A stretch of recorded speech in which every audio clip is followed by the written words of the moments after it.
Okay, my friends, it's time to make a cheesecake.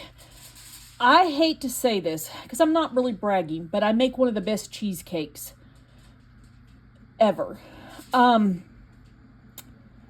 saw this recipe years ago. Don't remember who posted it. I think it was on YouTube, but it's amazing. But we're starting out with a Fat Daddy-O pan.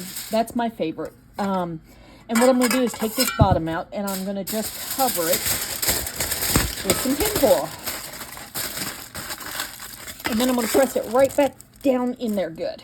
Okay, you see how I've done that? And then next, I'm going to get the spray and kind of spray this with non-stick spray. And then I'll be right back. Okay, so I've sprayed it. And then what I'm going to do is set it aside, and I'm going to make the crust. Now, this cheesecake is going to be gluten-free. Even though you would never be able to tell it's gluten-free. It is that delicious. You don't have to make it gluten-free, but I have some friends with celiac disease and gluten allergies, and I just decided I'm going to make this one gluten-free, and trust me, you can't tell that it's gluten-free. So the first thing I'm going to do is get my food processor out and get ready to crunch up some gluten-free chocolate cookies. Okay, this is the cookies I'm using. They have gluten-free Oreos and everything, but this is just the crust. So I'm using the Great Value brand. I'm hoping you can see that in the picture. I'm going to crunch these up in my food processor and add a little butter and make a crust. So here we go. Okay, I've put half the package in my food processor. I'm going to blend them up and see if I need the other half of the package. And then I will be right back. Oh, I've dropped my little ring. I don't know if you can tell, I have just blended them in my food processor. And you can just put these in a bag and crunch them with a heavy object or a rolling pin or something. But I like to use my food processor for this. So now I'm going to add some melted butter. Okay, I have my crumbs. I'm hoping the camera's set up right. I'm using a stand that my daughter Melissa gave me. I love it, but again, I'm just learning as I'm going.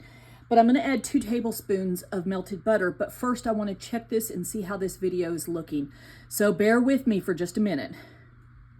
Okay, I have 2 tablespoons of melted butter. Yes, real butter, guys. I love real butter. I know it's expensive and margarine's a lot cheaper, but I love real butter. What can I say? So I'm going to put that in with the crumbs. Now, I only used half the package of cookies, so I will be able to put the other half into a baggie, into the freezer, and save it for the next cheesecake. So I'm just going to pulse this for just a second. So you can see I'm just kind of mixing it up. Oh, it looks great. So now what I'm going to do, you can see it kind of looks like wet sand. I'm going to press this down into the Fat Daddy-O pan. Okay, so I have my pan. It's lined with the foil, and I'm just putting this, like I said, it's just half of the package of gluten-free chocolate cookies. Most people don't want a big crust anyway, and this is going to be plenty, plenty, plenty. And I'm just going to press it down. You can use a cup or a glass or something, or you can even use your fingers. But once I get this all pressed down, what I'm going to do, so I'm pressing this down in the bottom of the Fat Daddy-O pan. And you can press this down with a cup, your fingers, whatever. I'm just pressing it down with this little rubber spatula thing. And then I'm going to put it in the fridge and let it get nice and set up some while I make the filling. Yeah, that's good.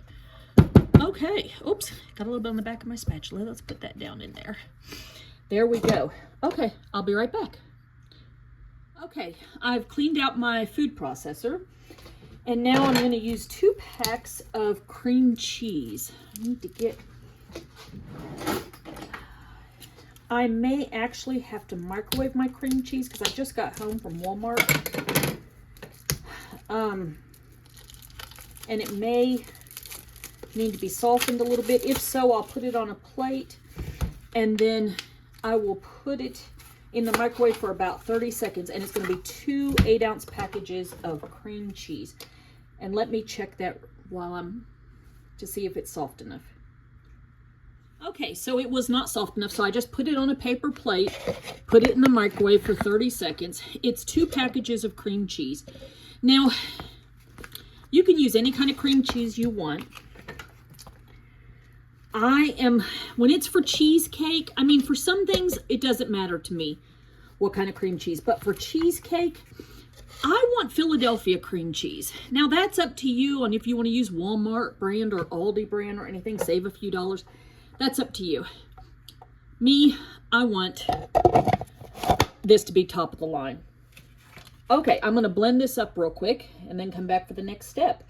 And then we'll see how it blended so smooth. I do love a food processor. So let me get some of my other ingredients ready and I'll be right back. And then we'll see. Okay, now for the rest of the ingredients for this part. 2/3 cup of sugar. Put that in, 2/3 cup of sugar. 1/4 teaspoon of salt. Now 2 tablespoons of cornstarch. Do not forget this step. The cornstarch really just makes it special. Okay, 2 teaspoons of vanilla. And now what I'm going to add that you do not have to add, but I am making a chocolate peanut butter cheesecake with a chocolate ganache. So I'm using peanut butter powder, and I have put about 1/2 cup of peanut butter powder, and I'm going to mix this together and then see if it needs more, because this is my first time for using peanut butter powder instead of peanut butter. So after I blend this, I'll do a little taste test and I'll let you know. So I'm going to stop. Okay, the one thing I almost forgot was 1/2 cup of sour cream. But I'm going to put that in. I just measured it into the little bowl that I had vanilla in. And then now I'm going to blend this up with my food processor. And I will be right back. And then we'll do the tasting for the peanut butter. Okay, I checked the peanut butter flavor. I added a couple more tablespoons of peanut butter. And then now it's all blended and smooth. And then the last thing you're going to do is add 2 eggs. So I'm going to get those cracked and then I will be right back. Okay, now I crack my eggs always one at a time into a separate dish because I am very blessed to have friends that give me fresh farm eggs. And sometimes you can get a bad egg. So I've already checked both of these and I'm just going to add them in. And then do the last little blending of this. And then we'll be right back to put it in the pan. Okay, the cheesecake has sat in the fridge overnight. Oh, let's see if I kicked my little stand. So, as I said on the last video, good, better, best. It's good after 4 hours, it's better after 8 hours, but it's even best if you can go for like a whole 24 hours. It's not quite 24 hours, but this is what it looks like. Now, I've got a big old cup here, and I'm going to put it here. And I'm just going to push this down on it. Usually I let it sit out of the fridge for a few minutes, but I'm kind of in a hurry this morning. So I'm just going to keep pushing. Aha. That is a pretty cheesecake, but now it's time for the chocolate ganache. So I will be right back when I show you how to make that. Okay, so I've got the cheesecake off that little pan. I put it on the plate, and now I'm going to make the chocolate ganache. In this bowl, I have a cup of semi-sweet chocolate chips. And then what I'm going to heat up and warm up some is a 1/2 cup of heavy cream. So you want like 2 to 1 from chocolate chips to heavy cream to make a good smooth ganache. I will be right back and show you what it's going to be next. Okay, so I took the 1/2 cup of cream, I just put it in a coffee mug, and I have heated it in the microwave at 30-second intervals while I've stirred, and then this hot cream I'm just going to pour on top of this chocolate. And then let that sit for just a moment, and then we'll be right back. Okay, while that hot cream has been sitting on that chocolate, we're going to just start, I let it sit for just a minute, and then I'm going to start stirring it up and mixing this until it gets smooth and silky. Oops, I'm splattering a little bit. It won't hurt anything.